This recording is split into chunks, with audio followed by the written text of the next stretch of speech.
Our guest today is Rick Brunson.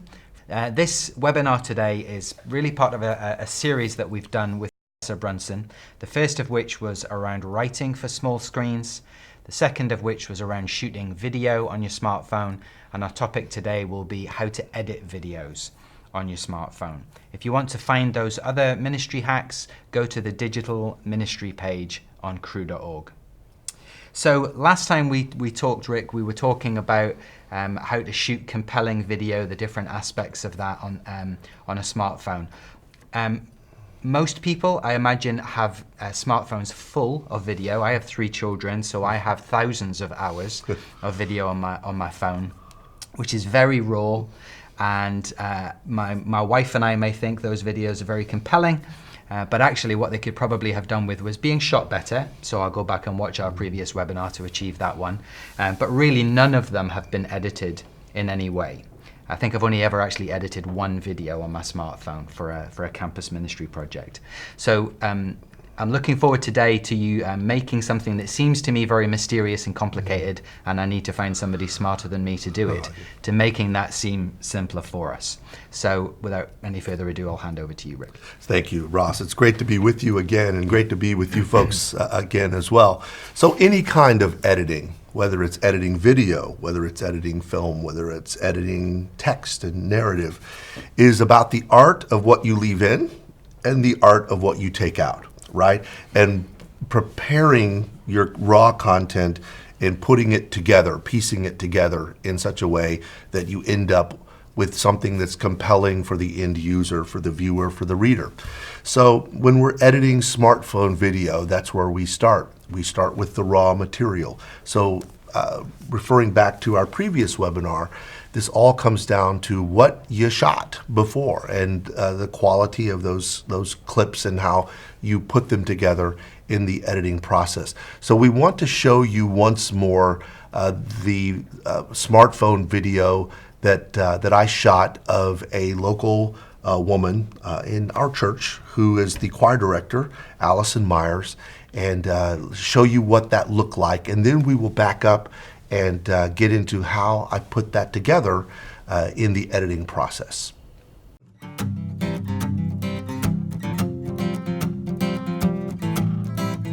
Hey, I'm Allison Myers, and I serve here at Metro Life Church in the worship ministry. The heart of worship ministry to me is really made up of several different things. First of all, I would say the first thing would be making sure that the motive of what we're doing is ultimately just to bring glory to God in every aspect of what we're pursuing. Preparation, we believe that we're called to do what we do excellently, and we want to glorify God through our excellence, and that means that we put time into learning the music and to practice and to develop our craft in a way that when we take it to the church, it serves, and God is brought glory through what we're doing there. The joy of being involved in music ministry to me is the fact that we get to use the thing that we love, which is music, and use it for the church and use it to glorify God and bring others joy through it. I can't think of a thing that would be more joy-filled than music. And so just getting to use that for the glory of God and to bless others is one of the best gifts in the world.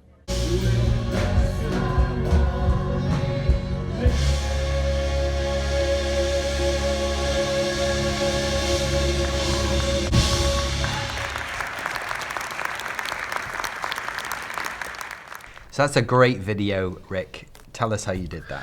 Okay, so in your smartphone, depending on what your operating system is, there are lots of apps available for editing video. I carry and shoot with an iPhone 6S, so I use iMovie. If you carry an Android product, there's lots of video apps, editing apps for you to use as well. On your screen, you see AndroVid. That's just one app that you can use to edit video. So, but for today's example and for the video that I shot, we're going to be showing you how I use iMovie to edit the video. So that will be the app that we'll be basing our conversation on. So the first step in editing your video is to assemble your clips. And as we said back in the last webinar, when it comes to shooting video, you can never shoot enough B-roll. You'll remember that B-roll are those environmental kind of shots that show your subject doing what they do in their world. So in Allison's case, the subject of this video, she's a choir director, so we have lots of B-roll of her doing her thing in her environment at the church. For this video, I actually shot 46 clips. So think about it. That's in a minute and 22 seconds of video. I shot 46 clips. So that's a lot of video. So the first thing that I want to do is I want to sit down and assemble everything that I have and get all of that organized. And I want to delete from my camera roll the clips that I'm absolutely not going to use because maybe the sound quality is poor or because the lighting, may not be that great. But I have 46, so I've got to call this down to the usable clips that are going to actually end up in my video. So that's my first step. Once I've done that, my second step is to storyboard this out, right? Because we're telling a story with this video. In this case, we're telling the story of this choir director, Allison Myers. So I'm going to make a list to help myself get organized so that I can tell this story in a logical sequence. So I literally pull my phone out, look at all of the clips, and write down on a notepad. You could do it on a napkin. The process, make it yours and make it individual. But I write down the clips that I have in the order that I want to present them and load them into my editing app, iMovie. The next thing that I do is I look at all of these clips and I decide what my opening shot is going to be. Your opening shot is very important. It's like the lead on a written story. If you don't entice your viewer with that very first couple of seconds of opening of your video, you're going to lose them. Just like a lead on a story. In fourth grade when we're teaching writing, we call it the grabber, right? So that first shot has to grab the viewer's interest and attention. And two of the best ways that I've found to do that is either with a clip that has great natural sound or a clip that has action, where somebody is actually doing something. So action or sound is the best way to attract your viewer's attention, pull them into the video, and keep them watching. So in this case, I had a clip where Allison was tuning up her guitar. So I decided to open with that because it has enticing sound, there's a lot of energy in her fingers strumming across the strings, and it's a great way to entice the viewer and get them into the video.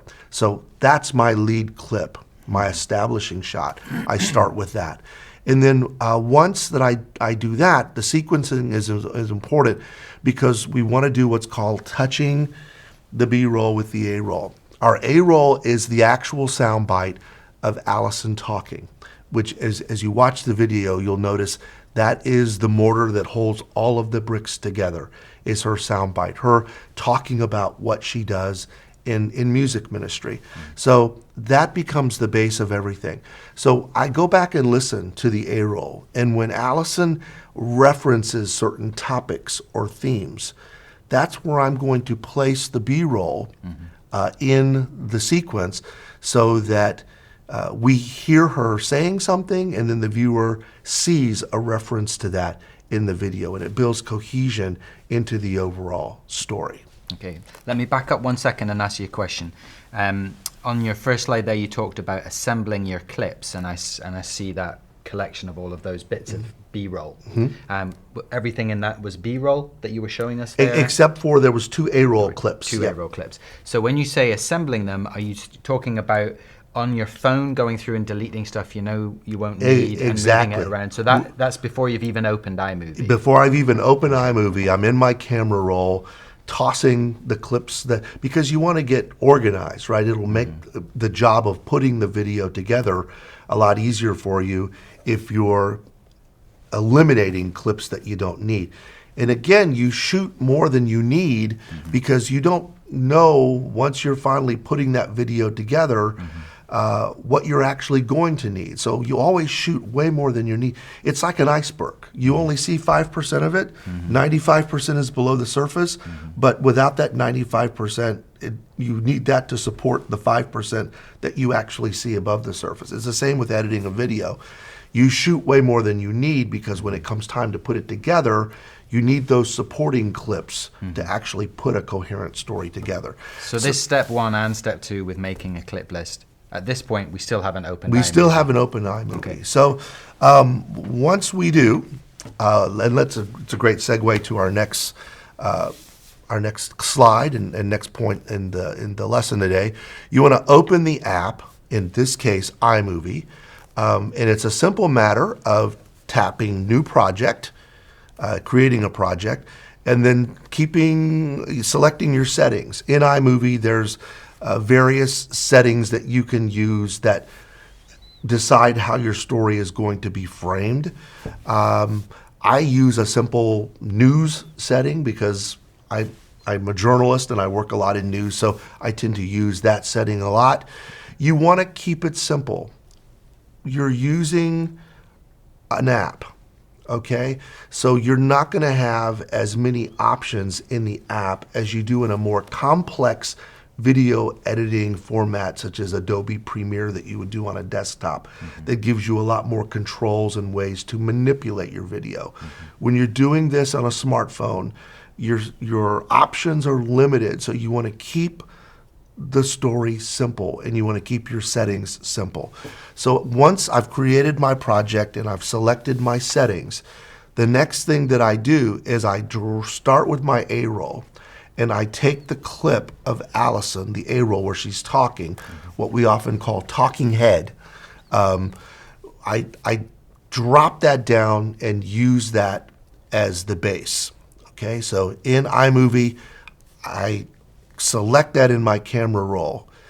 There's a little arrow at the top that you tap and it drops that clip down into your story.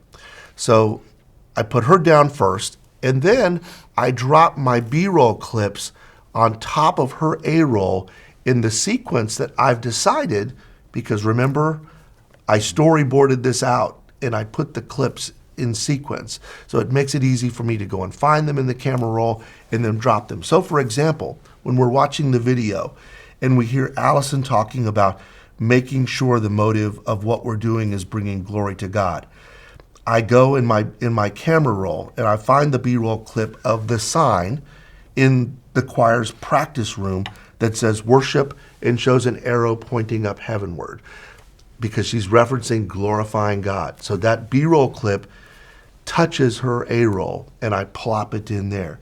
When she talks about the importance of preparation, we put time into learning the music and practicing our craft.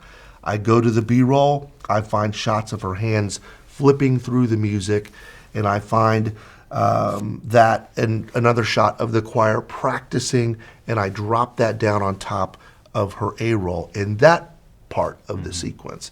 When she says in the A-roll, we get to bring others joy through music, I go to the camera roll into my B-roll clips, I drop down into that part of the video, the clip of the choir member throwing his hands up in the air in a joyful expression. And then after that, I drop in a B-roll clip of Allison's face breaking into a joyful expression as she's directing the choir. So when we hear her say joy, we show joy in the B-roll clips that we drop down on top of her A-roll. Fantastic. I'd just point out as well for our viewers that if you're watching this and you're still thinking what classifies as A-roll and what classifies as B-roll, we strongly encourage you to go back and watch the webinar on shooting mobile video where Rick went into a lot of great detail about that stuff. Very good.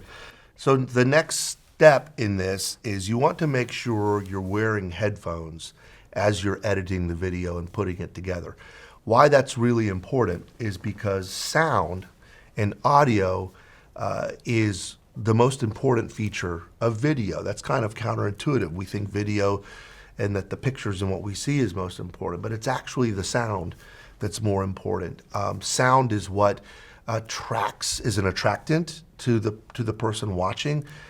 Sound touches our emotions, and sound is what keeps us in the video. So it's really important that we have control of what the viewer is going to hear in the video. And the best way to do that is to wear the headphones. The other thing to think about is there's a high likelihood that your end user in watching this video is going to be doing it on their smartphone, and they're probably going to have headphones in. So you want to hear what they're going to be hearing. So by wearing headphones, you can manage your sound quality better. You use the audio button, as you can see in the screen here. It's the little middle button on the bottom. When you clip on each clip in iMovie as you're editing your video, when you click on the audio button, it shows you the audio level of that video. So by wearing headphones and by using the audio button, when you click on each clip and highlight it and see the setting, you can adjust the setting of the audio so that it's even throughout. We don't want really sharp sound spikes where in one clip the settings are really high and the audio is loud, and then in the next clip the audio drops and the sound is muffled and it's harder for the viewer to hear. So you want to keep those audio levels consistent throughout so that the viewer has a great listening experience as well as viewing experience. And is there a general rule of thumb, perhaps you're going to cover this later, as to what level you want your audio to be at throughout? You're gonna do that by ear. I don't really have a number to offer. Yeah. You're gonna want to, as you listen and you see the numbers, like for these, I think this was shot at a 145 throughout is the number in the actual the audio reading meter in iMovie. So I tried to keep each clip, the audio, at about a 145 throughout so that the sound quality is consistent. So if, for example, someone like me, uninitiated to shooting videos, they've gone and they've shot lots of A-roll, they've shot lots of B-roll, and they find that for some elements of what they've captured, they were stood a little bit too far away, or there was some ambient noise or so forth. When they come to editing the audio and trying to give it a kind of even experience, I can imagine me the first time I did this, if I had a segment that I'd recorded where I was stood too far away, I'm tempted to turn the volume up on that part, but then I'm imagining the quality isn't even with the bits where I got it spot on. Exactly, and in that case, if in clicking on the audio button and you're pumping up the audio, if it becomes distorted or it just becomes unbearable to listen to, you toss the clip. You just toss the clip. Sound is king, and if the sound's not there, and that's why you need to shoot, or we all need to shoot, lots of B-roll. Because if you get into the editing of the video, you have a clip that has poor sound quality, you got to ditch it and trade it out for something else that you do have that will work. So a good video clip, a good visual clip with dreadful audio does not work. Should be ditched in favor of one that's maybe not quite as pleasing visually, but has the audio spot. Well, if we want to go for both, if we can get it, but if you have to sacrifice anything, I think you don't want to sacrifice sound. Okay. Okay, and then don't forget what we call the supers, or the lower thirds. These are the little identifiers at the bottom of the screen, and every time we introduce a new person to the viewer in the video, you have a new talking head. In that initial frame, it's really important to identify them, who they are, make sure we spell their name correctly. When I teach this at school, a lot of times the rookie mistake that a student will make is not taking care of the words in the video, not spelling the person's name correctly, not getting their title correctly. And that becomes like a giant spaghetti stain on a $150 silk shirt. It's the first thing that people notice is you have a typo or you misspelled something in the super. So you want to take care of the details and make sure that we do that right. And in iMovie, you do that with the text button, the little T on the bottom of your screen there. When you have your shot highlighted, you tap on the T, and you have varying choices of lower thirds or supers to put into the clip. As you can see in this one, I just used a simple lower thirds with her name and her title. And so we want to make sure we take care of that. So with this then, you would suggest if somebody's out shooting a video that involves, let's say, a group of students on a campus, and they know that there's maybe 10 people in the video, at the end of their process of shooting, a bit like a journalist, one of the things they need to do is literally go around and collect the correct spellings of everybody's names that they're pretty sure are going to be in the video. Correct, but if you have a shot with 10 people, we're not going to have a super that identifies all 10 people. Yeah. This is mainly when you have a single person in the frame. Okay. But it is important to get everyone's names who's Yeah. going to appear in the video. So if you do have an A-roll shot where just their face is featured, you have their name and you're ready to go with the super in identifying them. And I can see from your example to make sure they get the job title correct as Exactly. well, because people will come back and tell us about that. Exactly, exactly. Fantastic. And so once you've done that, you've got it all in sequence. You've taken care of your sound. You have everything labeled properly. Maybe you add credits at the end, or maybe you have pre-roll where you need to add your ministry's logo. Once you have all that together, you simply hit the render button, and in iMovie or whatever your app is, it puts it all together. And then once you've done that, it's simply a matter of landing it somewhere, whether you're going to upload it to Vimeo or YouTube or wherever it's going to live. That's the final step. And then you make it visible to the world, and hopefully they enjoy it. Fantastic. And that's everything we need to know to edit these videos. I think so. Fantastic. Thank So you. go try it. And the great thing about these, and I'm not here to give a commercial for Apple, but the great things about these apps like iMovie is they're highly intuitive, and you just sit down and open it up and kick it around and try it. And your first video or two is probably going to be a little rough, but the more you do it and work with it, the sharper they'll become. Yeah, my experience personally as well, never having done any of this, as I mentioned in the previous webinar, basically having had a camcorder die on me, was that I was able to shoot a video in 5 or 6 different settings, go back and edit this and publish it on YouTube within one day. Yes. With the help of a plucky student to help me. Rick, thanks very much for this again. This is really helpful. I know a lot of our users are going to be able to take what you've shared there and use it in all kinds of different contexts. We want to remind you that if you want to find other webinars and other tools to help you produce and manage content digitally, or just think about how to do ministry in a digital sense, please go to the digital ministry page on crew.org. Also, maybe you're watching this and you're thinking of something else you wish we'd done a webinar on, some other aspect of doing ministry digitally or producing content for your ministry. Please let us know what you need. Email content@crew.org and we'll see what we can do. And finally, if you're going to take what Rick's shared with us today and have a go, we would love to see the videos that you create. Perhaps there's a platform in which we can share that with others. Perhaps we can help you at some stage in the production or in the marketing of the video that you're doing. Again, email us at content@crew.org. So thank you very much for taking the time to watch this ministry hack with us today, and we'll see you again soon.